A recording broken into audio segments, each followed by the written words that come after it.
Panorama Laboral MX presenta Criterios que cambian el juego, con Ociel Guerrero.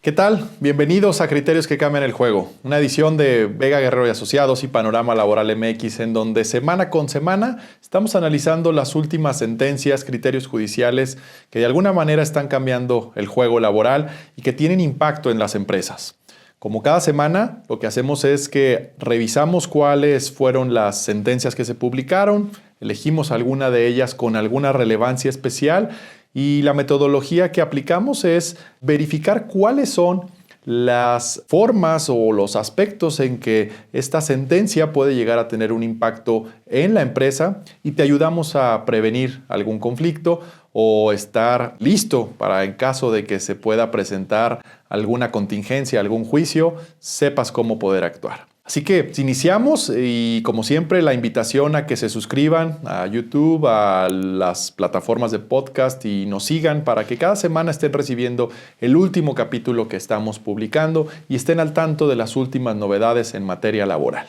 Hoy vamos a platicar de un caso que ha derivado en una tesis aislada. ¿Qué quiere decir esto? Que es una tesis que se ha publicado en el Semanario Judicial de la Federación hace apenas unos días y que, como tal, quiere decir que la propia Suprema Corte, el Poder Judicial Federal, le da cierta relevancia a este criterio y que este se convierte de alguna manera en un precedente que puede llegar a convertirse en una jurisprudencia obligatoria para todas las autoridades jurisdiccionales del país y que, bueno, pues como una tesis aislada se considera al final de cuentas un criterio orientador para la resolución por parte de los jueces, en este caso los jueces laborales. ¿Qué quiere decir esto? Que en caso de que un juez llegue a tener un juicio en donde se resuelva algo similar, podría estar aplicando este criterio. Así que hoy les voy a contar de un caso que me parece muy interesante porque se trata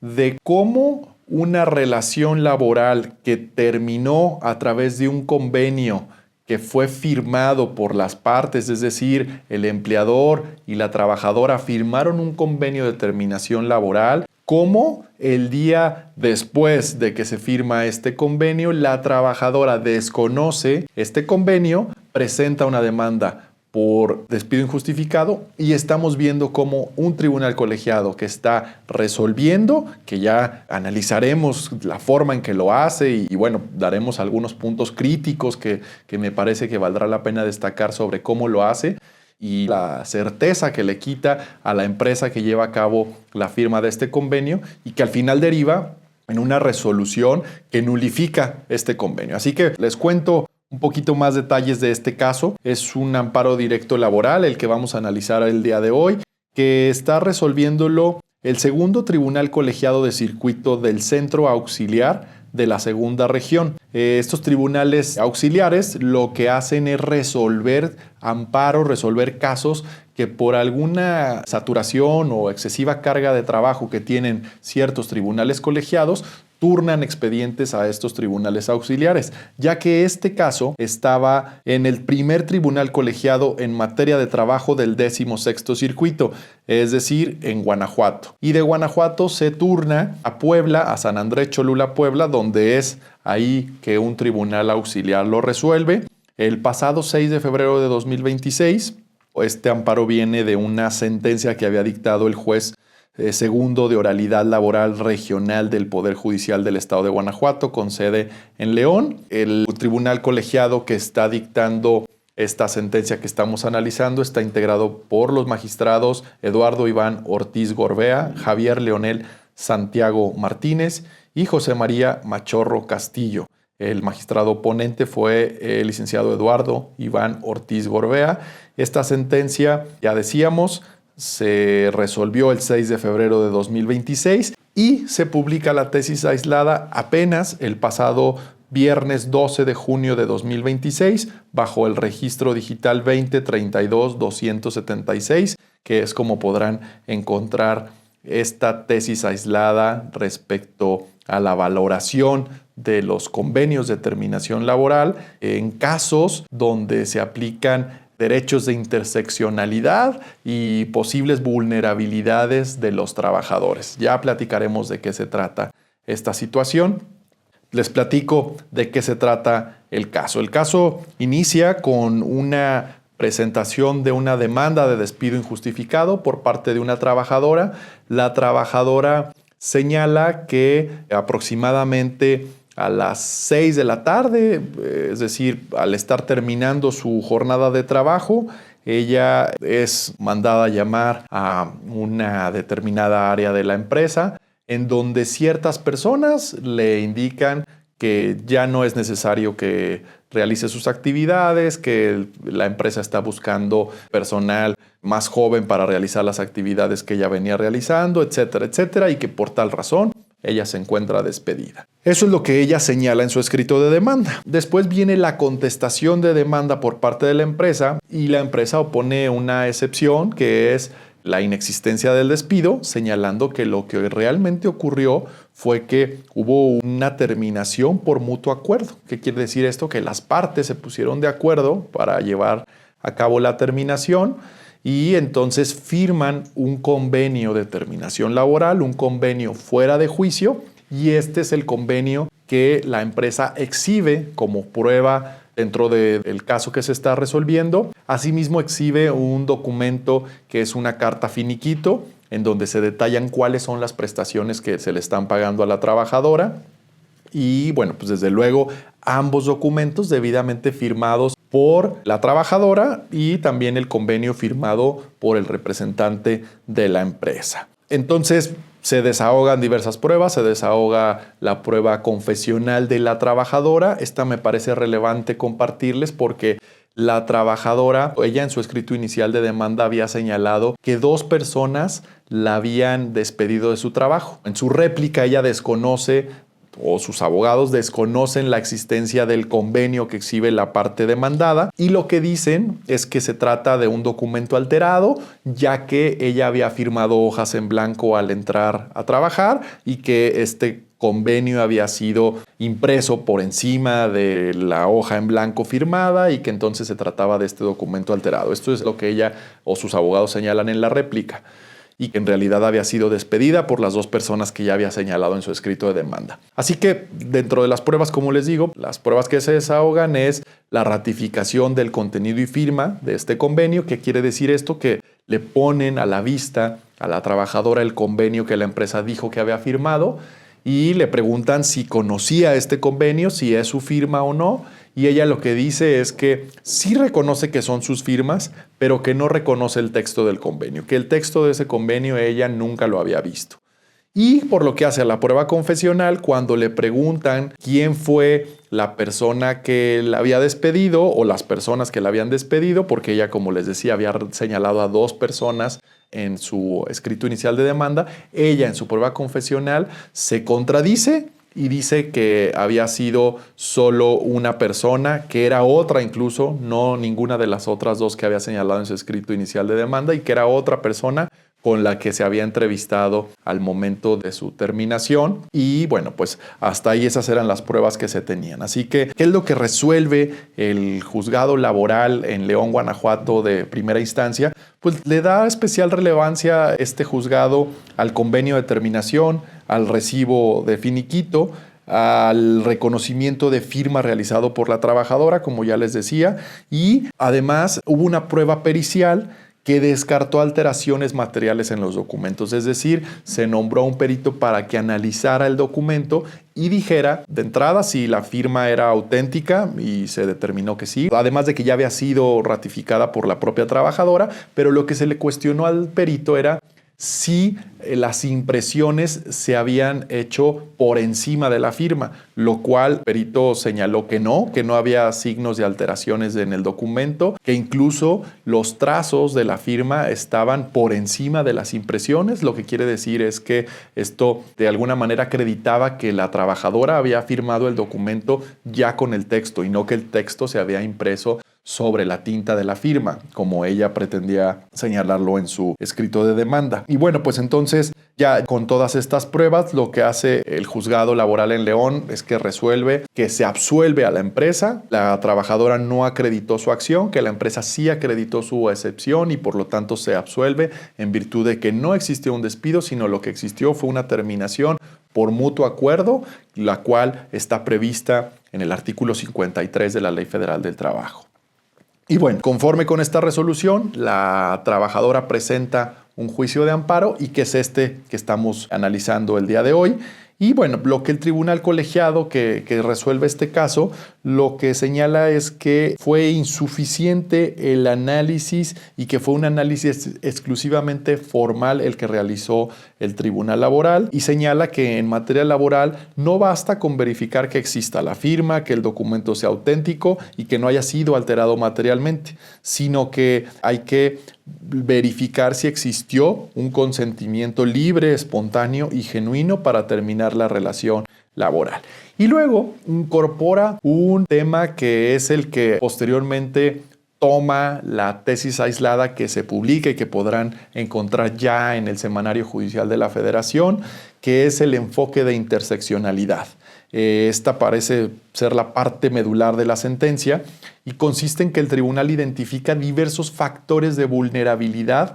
que debían ser considerados de manera conjunta, y entre ellos los que señala es el primero respecto al género. Señala que la trabajadora pertenece a un grupo históricamente vulnerable, como lo son las mujeres. Segundo, la escolaridad. Durante el juicio, la trabajadora en la audiencia, cuando se le entrevistó y se le preguntaron sus datos generales, ella señaló que tenía estudios de primaria no concluida y que entonces la escolaridad y este bajo grado de escolaridad pues también la ponía en cierto grado de vulnerabilidad. Tercero, la condición económica. Señala que la trabajadora, cuando fue a desahogar una de las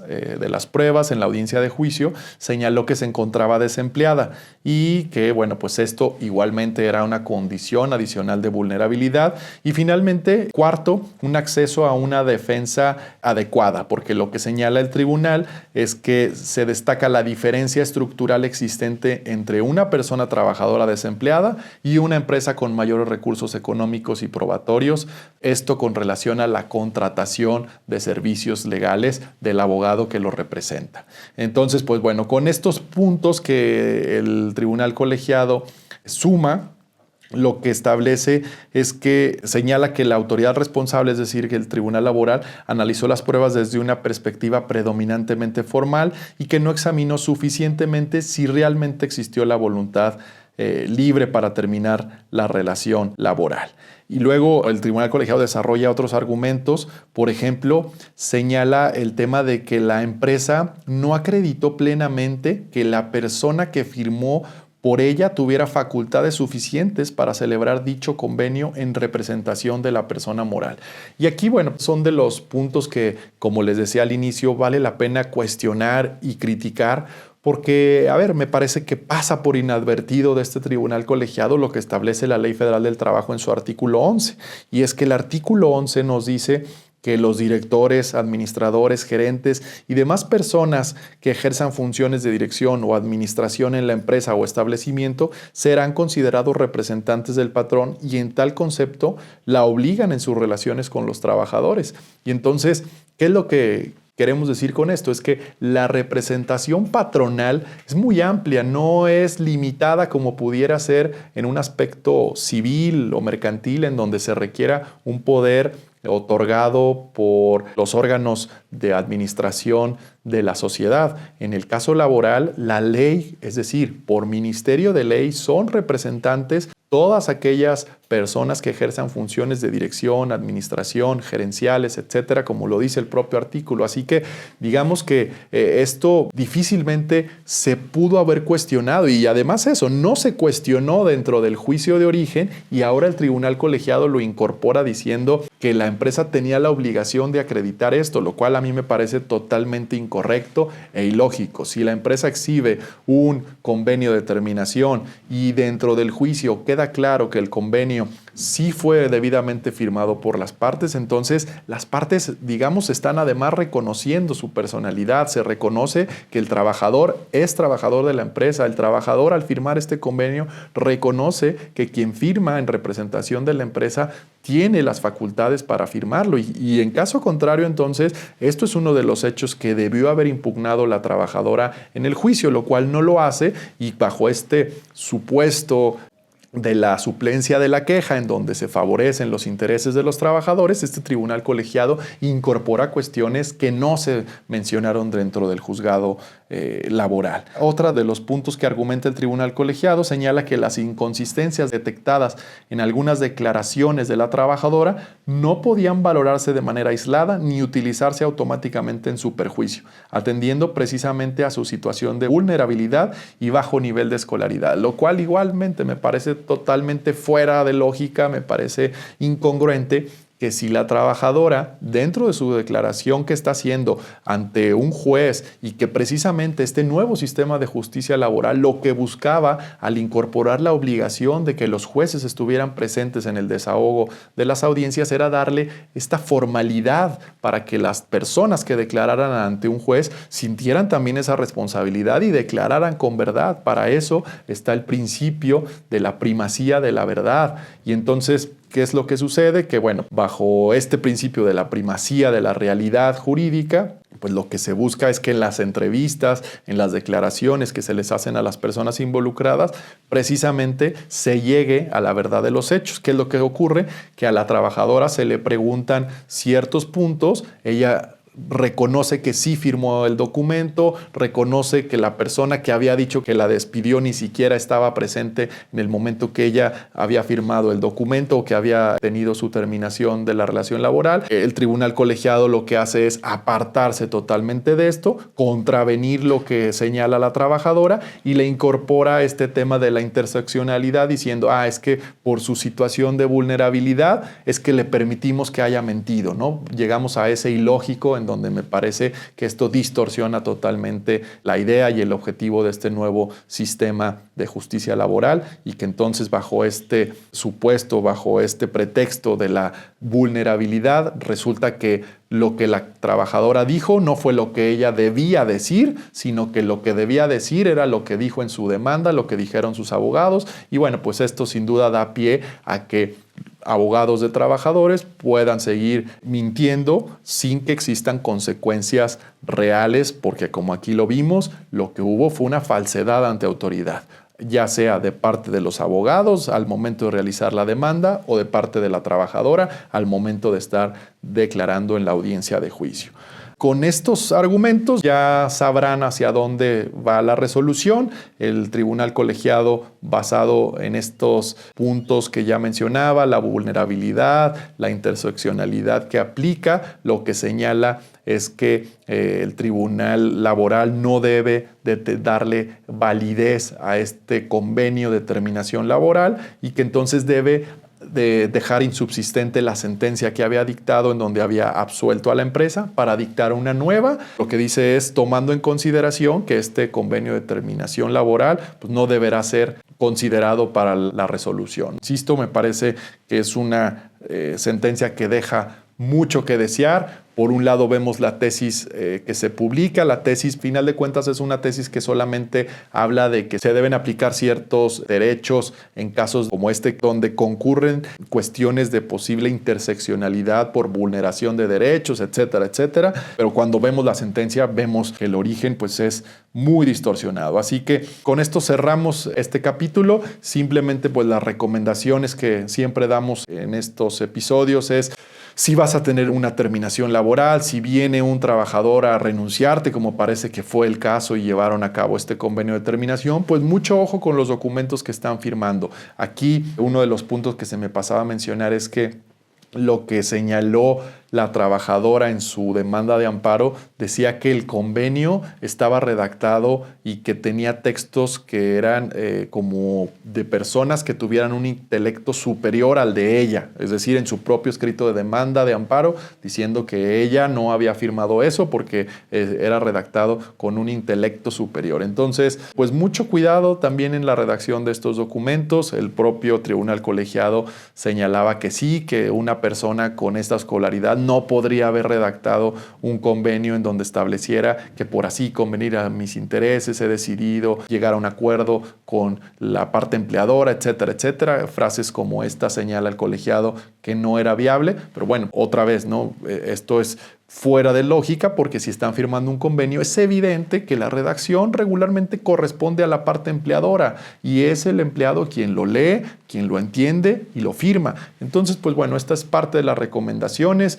Cuidado cuando firmemos documentos de terminación de la relación laboral, analicemos el contexto, cuidado con usar formatos que usemos para todas las terminaciones. Debemos valorar el contexto en el cual se está dando la relación laboral y ahora ya vemos condiciones incluso personales del trabajador para, en su caso, ajustar documentos o llevar a cabo